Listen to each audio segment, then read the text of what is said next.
Hey, good evening. I'm back again. I did say I was gonna try and get out here a little more frequent in this season. We're gonna talk about I was in covenant with a Christian narcissist for 35 years. Yay! I made it out with the help of the Lord. So I just like to get out here and share some clips and some information about those type of spirits and how they are sinister, demonic, toxic. They're not from God. And it's been sent, and they're definitely on an assignment in each and every one of our lives, but it leaves a lot of us silently abused, confused, walking around as if we don't know what our purpose is. It strips us, basically. Though that narcissistic spirit is sent from the pit, and it comes to kill, steal, and destroy. Okay, and basically that's their assignment in your life. And a lot of us, precious men and women of God, and even just people out in the world that don't know Christ as their personal Savior, are becoming attached or in covenant or in relationship with these people, and they take us on a demonic roller coaster ride. And basically, it's just to take life out of us. Every happy and godly thing in us, they just want to zap the life out of us and use us and abuse us. And when they're tired of using and abusing, they just dispose of you. Okay? But I was reading today in 2 Samuel, and we're going to talk about an Amnon spirit. And let me just give you a little bit of history, and then I'll go into my thoughts and how that tie in with the Christian narcissist spirit. We remember the story about David. David had some sons, and he had a son named Amnon, and he had a daughter named Tamar. Okay, and if you're following me, 2 Samuel chapter 13. Now, there came a season in Amnon's life toward his sister Tamar where he just got obsessed. Basically, he was lusting after her. She was a virgin. She was a pretty girl, but that was his sister. So we automatically know that was crazy anyway. But he wanted his sister bad. He got to the place that he just became sick because he lusted after her and he desired her for so long. And I want you to follow me. And so he had a friend that set it up where his name was Jonadab, and he was Amnon's advisor.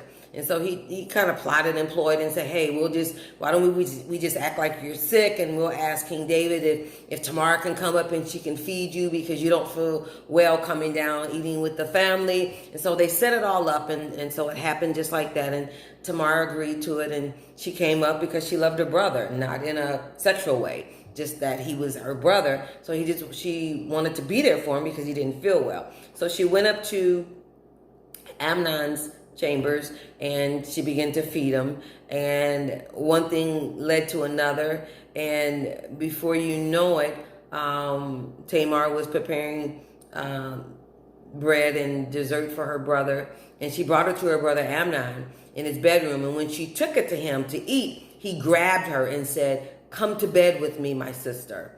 And she said, no, my brother, she said to him, don't force me. Such a thing should not be done in Israel. Don't do this wicked thing. What about me? Where could I get rid of my disgrace? And what about you? You would be like one of the wicked fools in Israel. Please speak to the king. He will not keep me from being married to you. But he refused to listen to her. And since he was stronger than she, he raped her.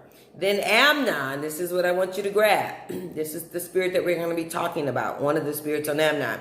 Then Amnon, which is Tamar's brother, hated her with intense hatred. In fact, he hated her more than he had loved her. And Amnon said to her, get up and get out. And no, she said to him, sending me away would be a greater wrong than what you have already done to me. This is my point. With a Christian narcissist spirit, okay, whatever reason they connected with you, there's always a reason. They're always looking for supply. They're always looking for people that's going to better them, whether it's financially, naturally. They need those people in their lives that's going to stroke their flesh and tell them how good they are and how you're up there with God. And oh my God, you're just so awesome. What an awesome father. What an awesome boyfriend you are. They need that. That's what keeps those spirits in them alive and well. So they need that supply. They need people in their lives and in their inner circle that's just going to stroke them and build them up and make them feel like that they're inferior, that they're invincible. Okay? So that's what the narcissist spirits do. Okay? And I can only talk about mine. When I look back over it, what did he actually see in me? First of all, I was a virgin. First of all, and second of all, he found me very attractive. I was innocent. I didn't know the street life. I was a church girl. Financially, I was very well set. I had a very good job. Came from a very good family. Had good morals and values, and I guess he saw that as a challenge, and so. He was lusting after me. He wasn't in love with me. That was evident. So narcissists, when they want something, they go after it. Okay? And it's not always a love move. It could be a lust move, which that could be a whole nother YouTube, and we will talk about that. But what I want to talk about on tonight, the spirit that was on Amnon wanted his sister so bad. So narcissists, whatever they want, they're going to go after it. And they're going to figure out a way, or they're going to have somebody corrupt in their little village to help them to figure out a way to get what they want. Okay? So Amnon wanted his sister Tamar, wanted her bad. So basically he was lusting after her. She was a virgin, had never slept with a man before. She was beautiful, but he wanted her. Wrong or right, he wanted her, and he pursued her. And it was set up that he could lay with her. And when he laid with her, he basically raped her. So he took from her unwillingly. She didn't want that. She was fighting against that. But because he wanted her so bad, and this is what a narcissist do. I don't care what you don't want. This is what I want. I'm going to pursue you until you just give in. Okay? That's what kind of happened with me. I don't know how many times, like, no, I think we should. He kept pursuing after me harder until he got me, until he impregnated me with a lie, with deception. And then we wind up getting married. Okay, so stay back on track. So Amnon wanted his sister Tamar, and he went hard after her. And his friend even set it up. She came in. Then he raped her against her will. Okay, she tried to tell him, don't do this, don't force me. Such a thing should not be done in Israel. But he was like, I don't care what you're saying. I don't care. I ain't listening to you. This is what I want to do. So he raped his sister. Now I want you to follow me. All this lust that he had for her. Oh, he just loved her so much, but he really was lusting after her. But it was so strong that it was kind of like, I'm going to get what I want from you. One way or the other. I'm going to get what I want. I want to sleep with you tomorrow. And that's going to happen. So that's exactly what he did. But he took it against her will. Okay? And so we know the enemy comes to kill, steal, and to destroy. So basically what he did, he came and he stole her virginity from her against her will. Because she was fighting him. Now after he got from her what he wanted, just as strong as the lust was and the so-called love was for her in the beginning, he turned around and he immediately manifested and he hated her just as much as he loved her. Then Amnon hated her with intense hatred. So in the beginning, he was lusting after her with intense lust. But as soon as he got from her what he wanted, he hated her. And in fact, he hated her more than he had loved her.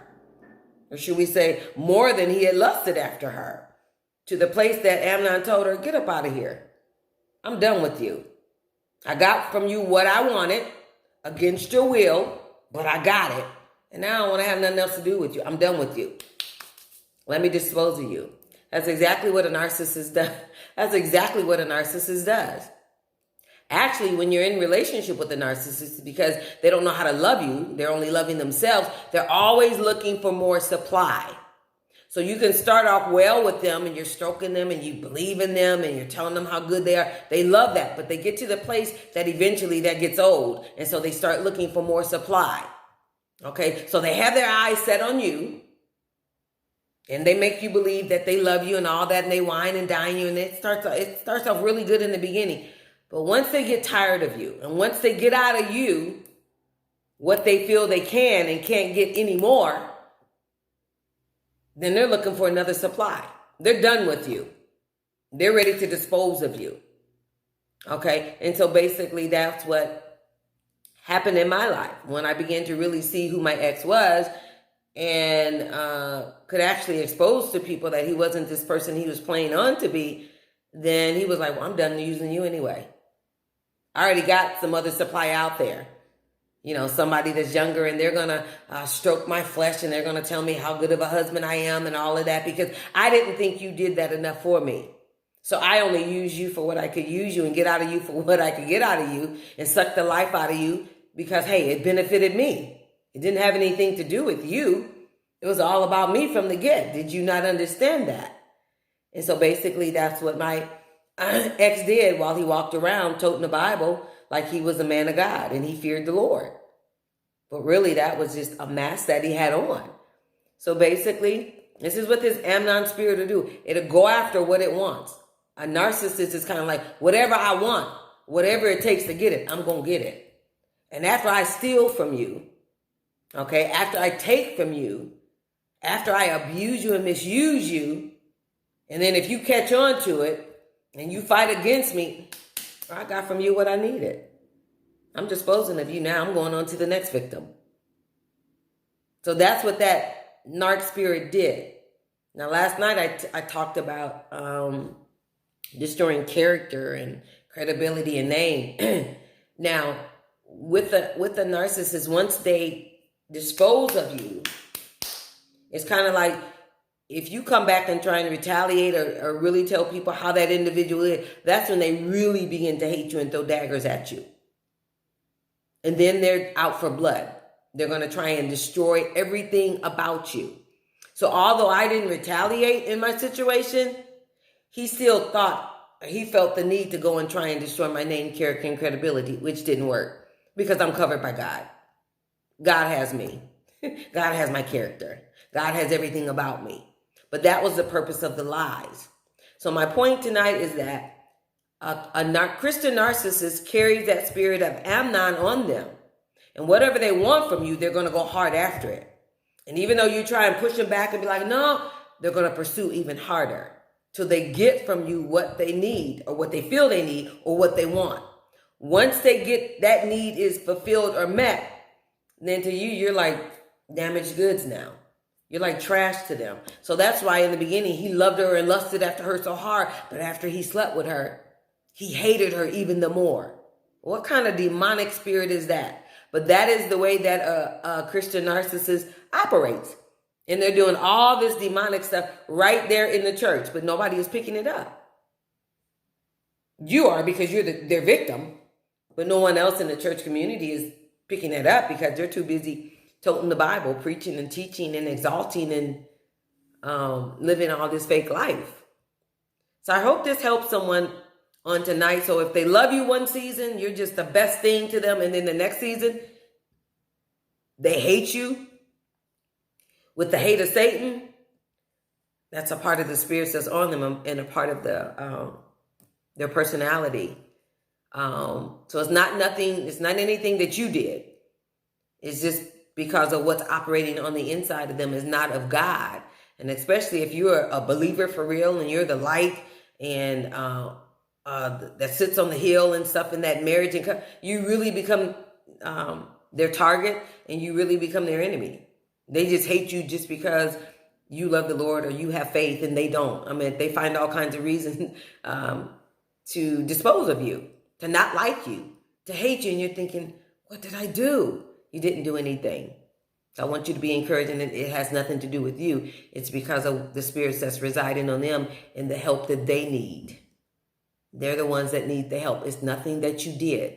So don't allow them to accuse you of it was you.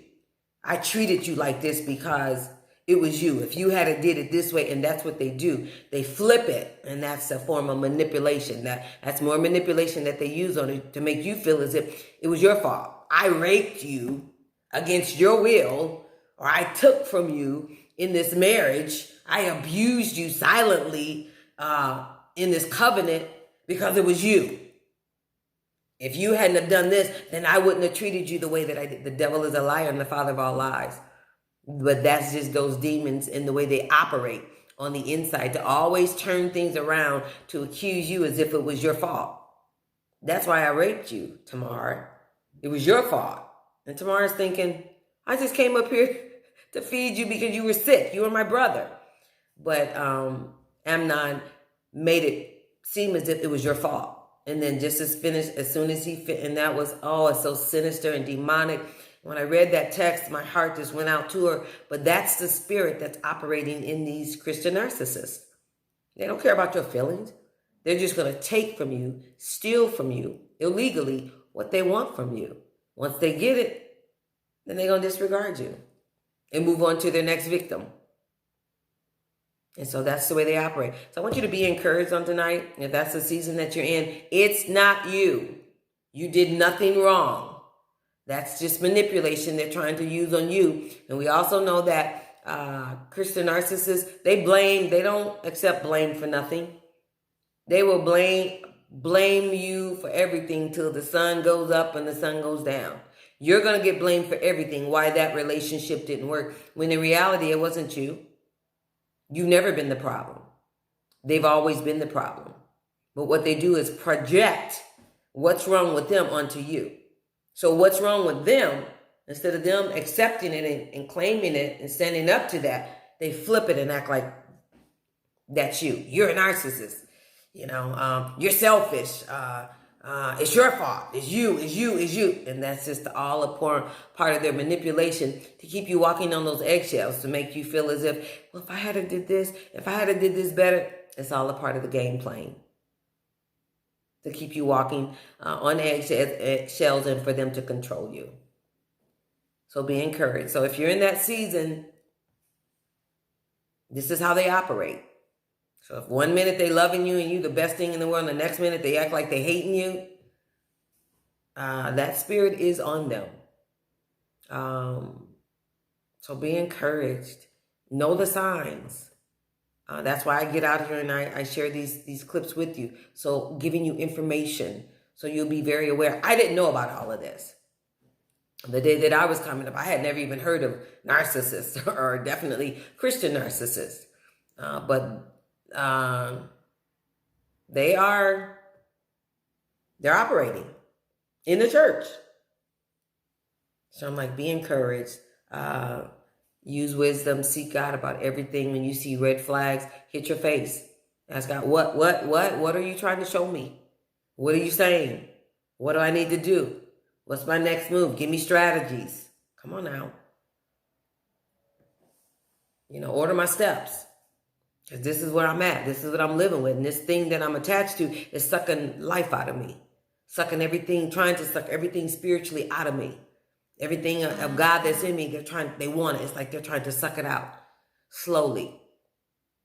And they're always about tearing down your self-esteem because they got to make you feel as if you're always underneath them.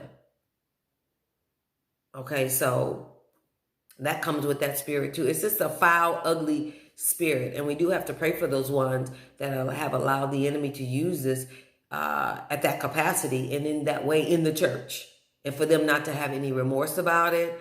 Not shame, not sorry, just kind of like, you deserve that. What did you expect from me? You expect me to really love you for real? You don't deserve my love. I hope I'm talking to somebody else. I'm going to get real transparent with you. I'm not ashamed to tell my story, but that's what they make you feel like. Oh, you want me to love you? Oh, you want me to compliment you? Oh, you want what? You don't know who I am, do you? I don't do that for nobody but myself. I don't have your back for real. I may have acted like that in the beginning. I don't love you for real. I don't even know how to love you because I'm too in love with myself. And so it's all a wicked game of manipulation and control. And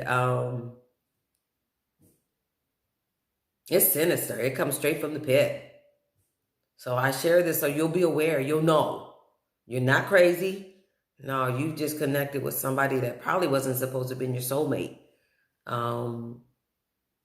And they're trying to take everything from your years, your life, the breath in your body. I mean, they want to use everything about you and not feel sorry about it. It's kind of like, well, what do you expect? That's what I do. I attach to good people and I use you and I abuse you. So you expect me to apologize? I was supposed to do that to you. Plus, you allowed me to do. You let me do it. That's their spirit. It's like they have no remorse. They're not humble. They're just full of pride. They're puffed up. They're haughty. They think they're invincible. They think they are God. And they build a community around them of weak people that look up to them and stroke their flesh and treat them as if they're a God. So they got a lot of idol worship going on with weak, yes, saints, men and women of God in the church. So they just think, hey, I got all power in my hand. And even if I do something wrong to you, everybody gonna have my back. So they're gonna okay with my wrong. They're not gonna stand up and say, why did you wrong that individual? How did you use them like that? How did you? It's just kind of like, I got people that's gonna support everything I do. If I abuse you silently, they're gonna support that. Because I'm gonna go out there and I'm gonna lie on you to make them seem as if I'm the victim and you were the one that abused me.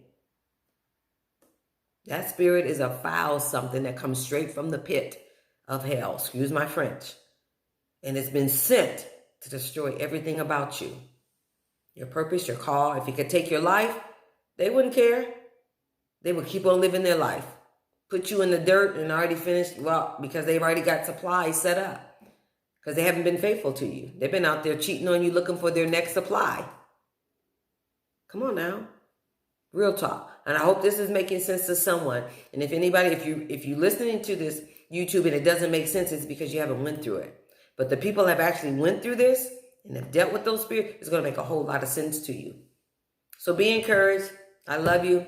I pray the peace and the blessings of God go with you. I will continue to get out here with different little clips to encourage you and to let you know, if God is telling you to go, leave.